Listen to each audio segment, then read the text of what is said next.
예전에 유명했던 광주생각이라는 만평에 이런 내용이 있었습니다. 어느 가정의 아버지가 IMF로 실직을 하고 집에만 있게 되었습니다.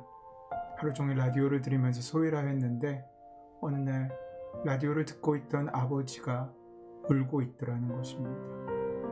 그래서 가족이 왜 우냐고 물어봤더니 대답 대신 그의 앞에 있던 작은 나사못 하나를 가르쳤는데 나사가 빠졌는데도 라디오에서는 멀쩡히 음악이 나오고 있더란 겁니다.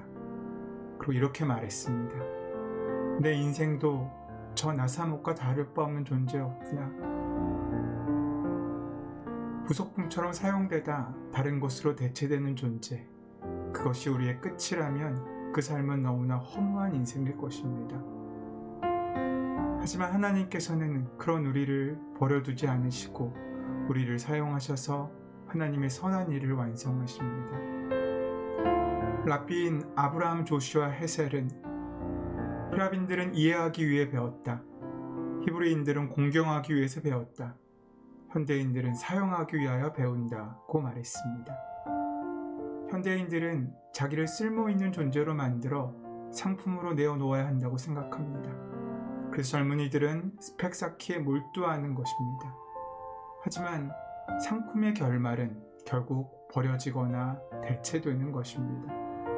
우리가 잃어버린 것이 바로 이것입니다. 사람은 상품이 아니라 작품입니다. 아무리 부족해도 하나님이 함께 하시는 것, 그 이상 필요한 것은 없습니다. 그것으로 충분합니다.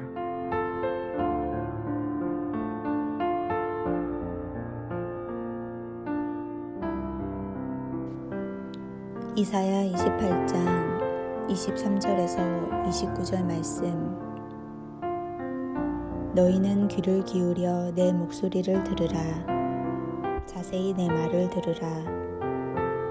파종하려고 가는 자가 어찌 쉬지 않고 갈기만 하겠느냐. 자기 땅을 개간하며 고르기만 하겠느냐. 지면을 이미 평평히 하였으면 소의 양을 뿌리며 대의 양을 뿌리며 소맥을 줄줄이 심으며 대맥을 정한 곳에 심으며 귀리를 그 가에 심지 아니하겠느냐. 이는 그의 하나님이 그에게 적당한 방법을 보이사 가르치셨음이며 소의 양은 도리깨로 떨지 아니하며 대의 양에는 수레바퀴를 굴리지 아니하고 소의 양은 작대기로 떨고 대의 양은 막대기로 떨며 곡식은 부수는가 아니라 늘 떨기만 하지 아니하고 그것에 수레바퀴를 굴리고 그것을 말굽으로 밟게 할지라도 부수지는 아니하나니 이도 만군의 여호와께로부터 난 것이라. 그의 경영은 기묘하며 지혜는 광대하니라.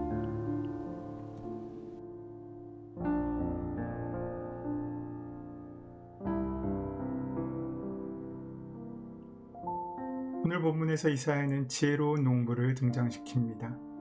그는 밭을 갈 때와 씨를 뿌릴 때를 정확하게 합니다. 계절에 따라 뿌려야 할 씨가 무엇인지, 심어야 할 것이 무엇인지, 추수하고 타작할 때 어떤 도구로 어떻게 사용해야 하는지 정밀하게 알고 있습니다. 이 모든 것을 하나님께서 가르쳐 주셨다라고 말씀하고 있습니다. 하나님께서는 우리의 모든 것을 획일화시키거나 바꾸시는 것이 아니라 있는 모습 그대로 사용하십니다. 깨지고 모자란 것도 버리지 아니하시고 하나님의 영광을 위하여 그대로 사용하십니다. 하나님께서는 부서진 것들을 사용하신다라는 히브리 격언이 있습니다. 곡식의 껍질이 벗겨지고 부서져야 빵을 만들 수 있는 원료가 됩니다. 이렇듯 우리도 부서져야 합니다. 부서져야 하나님께서 우리를 사용하실 수 있기 때문입니다. 능력과 재능이 많아도 교만과 아집, 자애심이 깨지지 않으면 성령의 열매를 맺을 수 없습니다. 여기에는 축복이 자리할 수 있는 공간이 없습니다. 이사야서는 각자의 쓰임새에 맞게 부수신 뒤 사용하신 하나님의 지혜를 보여줍니다. 하나님께서는 각자에게 주어진 최적의 모습으로 우리를 연단하시고 축복을 담을 그릇으로 만드십니다. 콩과 같은 사람은 도릿개로 두들겨 타작하시고 보리와 같은 사람은 연자맷돌을 굴리거나 절구에 찌으십니다. 이렇게 하나님께서는 다양한 부서짐을 경험하게 하심으로써 그 사람을 보다 귀한 그릇으로 만드십니다.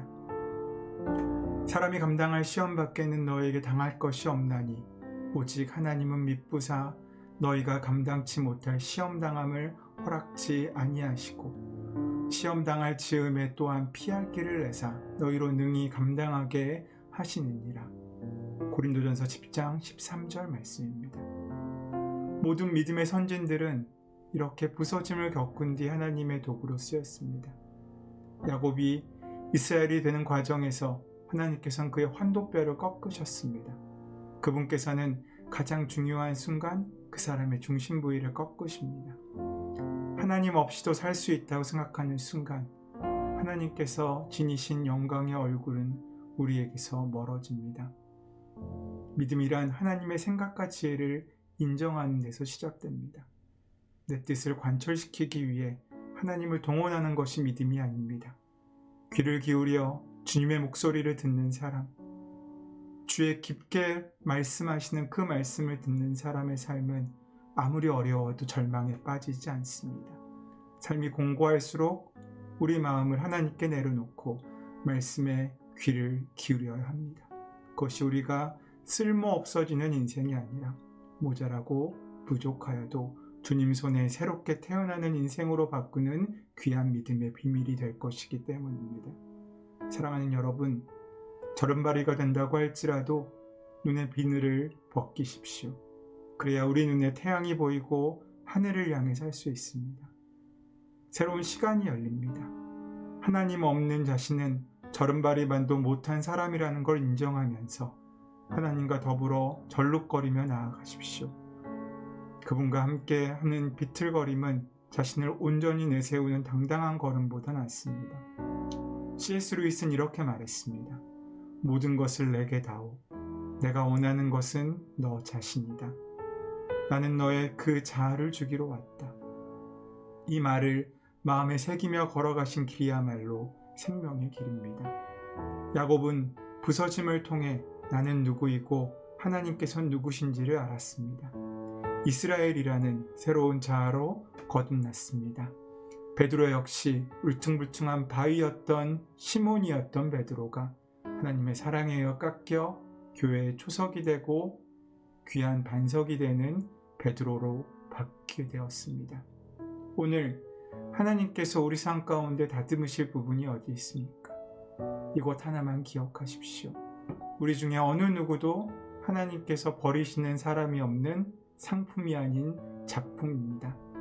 하지만 그런 나를 바꾸고 싶어 하시는 주님 앞에 우리를 온전히 내어 맡기시는 귀한 은혜가 함께 하셔서 주님 손에 아름답게 지어져 가고 사용되는 저와 여러분 되시기를 소원합니다. 은혜의 주님, 저를 사용하여 주시옵소서. 부서지더라도 주님 손에 붙잡혀 주님의 도구가 되게 하여 주시옵소서. 내 삶의 오만한 환도뼈를 꺾으시고 내 눈에 비늘을 벗기사 주님의 얼굴을 배우게 하시고 내 자랑이 아닌 하나님의 영광으로 살아가게 하여 주시옵소서.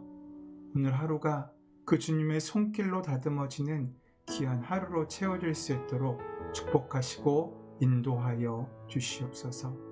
우리와 함께 하시고 동행하시는 우리 주 예수 그리스도의 이름으로 기도드립니다. 아멘.